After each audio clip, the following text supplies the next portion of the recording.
Hi buddies, day 8 of consistency web series. So ఈరోజు అయితే నాకు కొత్త పార్ట్ టైం జాబ్ అయితే వచ్చిందనమాట. సో అందులో అయితే నేను ఈరోజు జాయిన్ అయితే అయ్యాను. బట్ నేను చాలా వరకు పార్ట్ టైమ్స్ అయితే చేశాను. బట్ ఇటు పక్క నా ఎడ్యుకేషన్ అండ్ ఇంకో పక్క ఇది. సో నాకు ఏది ఇవ్వని ఎక్స్పీరియన్స్ నాకు ఈ జాబ్ అయితే ఇచ్చింది అనమాట. సో పేరుకి పార్ట్ టైమే కానీ ఫుల్ టైం వర్క్ చేస్తాను ఇందులో. అదే అండి, ఏక్యూ ఫిట్నెస్లో నేను ట్రైనర్కి అయితే జాయిన్ అయ్యాను ఈరోజు అయితే. సో ఓవరాల్‌గా అయితే ఇంక మనమే షర్ట్ అయితే ఓపెన్ చేసి లోపలికైతే వెళ్ళిపోయాం. అండ్ అలాగే మాకు ఈరోజు ఉన్న క్లయింట్స్‌కి అయితే జీటీస్‌కి అయితే నేను ఎక్స్‌ప్లెయిన్ అయితే చేశాను వర్కౌట్స్ అన్నీ.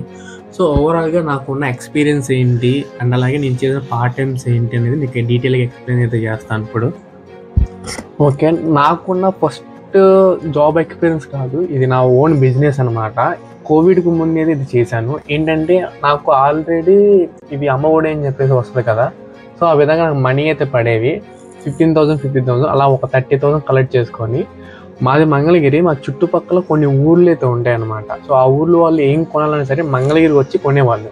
సో నాకు ఆ టైంలో నాకు ఏం ఐడియా వచ్చిందంటే, సో ఏవైతే హోమ్ అప్లయన్సెస్ ఉంటాయో కుక్కర్, మిక్సీ ఇవన్నీ, సో ఇవన్నీ మనం హోల్సేల్ రేట్లో కొని సో ఆ విలేజ్లో అమ్మితే ఎలా ఉంటుందని చెప్పేసి అనుకొని ఆ 30,000 అలా ఇన్వెస్ట్ చేసి, సో మా చుట్టుపక్కల ఉన్న విలేజెస్ అన్నిటికీ వెళ్ళి సో అవి సేల్ చేసి ఒక మార్జిన్ అంటూ పెట్టుకొని వీక్లీ మంత్లీ, అంటే నేను ప్రజెంట్ అయితే అప్పుడు ఇంటర్మీడియట్ చదువుతున్నా, నాకు సండే ఖాళీ ఉండేది కాబట్టి ఇంకా ఆ టైంలో సండే వరకు వెళ్ళి అవి అయితే కలెక్ట్ చేసుకునేవాడిని. అది నా ఫస్ట్ది. అండ్ సెకండ్ థింగ్ వచ్చేసేమో, నేను అప్పుడే నా ఇంటర్మీడియట్ కంప్లీట్ అయ్యింది. ఆ తర్వాత కొంచెం గ్యాప్ అయితే ఉంది డిగ్రీకి, సో నేను జాయిన్ అవ్వడానికి. సో ఆ టైం నేనేం చేశాను అంటే, అలాగో ఒక 3 months 4 months టైం ఉంది కదా అని చెప్పి పీఓ ప్రమోటర్గా అయితే చేశాను అనమాట. అది ఎక్కడ అనుకున్నారు, మన రిలయన్స్ తాడేపల్లి స్టోర్ ఉంది కదా, సో అందులో అయితే కనుక నేను వివో ప్రమోటర్గా ఒక 4 months చేశాను. డిగ్రీ జాయిన్ అయ్యాను. సో నా డిగ్రీ కూడా హాఫ్ డే కాలేజ్. సో ఇంక మధ్యాహ్నం నుంచి ఇంటికి వచ్చేసి ల్యాబ్లో శాంపుల్స్ చేశారు కదా, బ్లడ్ శాంపుల్స్. సో అలాగా అందులో ఒక 2 months చేశాను చెప్పేసి ఇంకా డిగ్రీ ఫైనల్ ఇయర్లో స్విగ్గీ డెలివరీ బాయ్ లాగా చేశాను. నా ప్రజెంట్ అప్పుడు ఆర్ఎంపై ఉండేది. ఆ ఆర్ఎంపైలోనే నేను స్విగ్గీ డెలివరీ బాయ్ లాగా చేసేవాడిని. అండ్ హోమ్ ట్యూటర్కి వెళ్ళేవాడిని. అంటే అన్ని ట్యూటర్స్ ఉండేవి.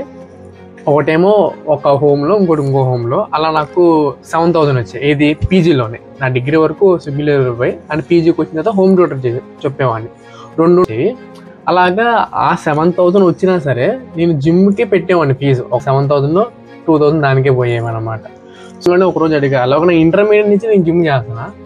అయితే జిమ్లో ఉన్న అన్నయ్య అడిగాను, ఇలా నాకు కూడా చేయాలనుంది ట్రైనర్గా, నీడ్ ఉంటే కనుక నేను జాయిన్ అవుతా అని చెప్పేసి అన్న. ఫైనల్గా అయితే నీడ్ ఉంది, నేను జాయిన్ కూడా అయిపోయాను. సో మీకు ఈ జిమ్ బ్లాగ్స్ కూడా వస్తూ ఉంటాయి అన్నమాట. నన్ను ఇలాగే సపోర్ట్ చేయండి. మనం 1000కి చాలా దగ్గరకు ఉన్నాం. సో